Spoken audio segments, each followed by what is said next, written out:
ಸ್ಪರ್ಶಜಾ ಭೋಗಾ ದುಃಖಯೋನಯ ಏವ ತೇ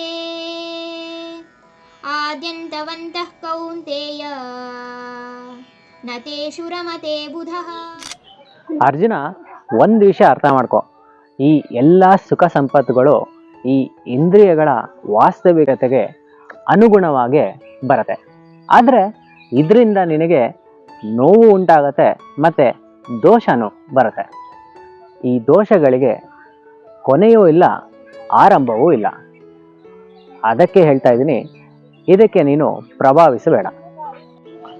ಈ ವಸ್ತುಗಳನ್ನು ಪಡೆಯೋದಕ್ಕೆ 5 ರೀತಿ ದೋಷ ಸಿಗೋ ಚಾನ್ಸಸ್ ಇರುತ್ತೆ. ಮೊದಲನೇದು ಬಂದು ಆರ್ಜನ ದೋಷ ಅಂತ.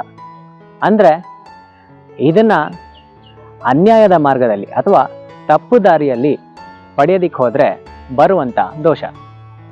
ಎರಡನೇದು ಬಂದು ರಕ್ಷಣಾ ದೋಷ ಅಂತ.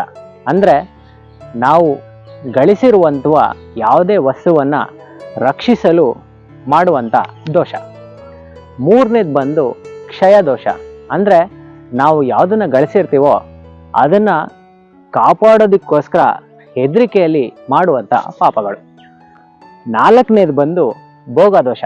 ಅಂದರೆ ಯಾವುದನ್ನು ಗಳಿಸ್ತೀವೋ ಅದನ್ನು ಯಥೇಚ್ಛವಾಗಿ ಅಥವಾ ಲ್ಯಾವಿಶ್ಲಿ ಅದನ್ನು ಎಂಜಾಯ್ ಮಾಡ್ತಾ ಮಾಡುವಂಥ ಪಾಪ. ಇನ್ನು 5ನೇದು ಹಿಂಸಾ ದೋಷ. ಅಂದರೆ ಯಾವುದನ್ನಾದರೂ ಪಡೆಯೋದಕ್ಕೆ ಬೇರೆಯವ್ರನ್ನ ಅಥವಾ ಬೇರೆ ವಸ್ತುವನ್ನು ಹಿಂಸೆ ಮಾಡಿ ಪಡೆಯುವಂಥ ದೋಷ. ಸೊ ಯಾವುದಾದ್ರೂ ವಾಸ್ತವಿಕವಾಗಿ ಪಡಿಬೇಕಂದ್ರೆ ಈ 5 ವಿಷಯಗಳನ್ನು ನಾವು ಯಾವತ್ತೂ ತಲೆಯಲ್ಲಿ ಇಟ್ಕೋಬೇಕಾದ್ರೆ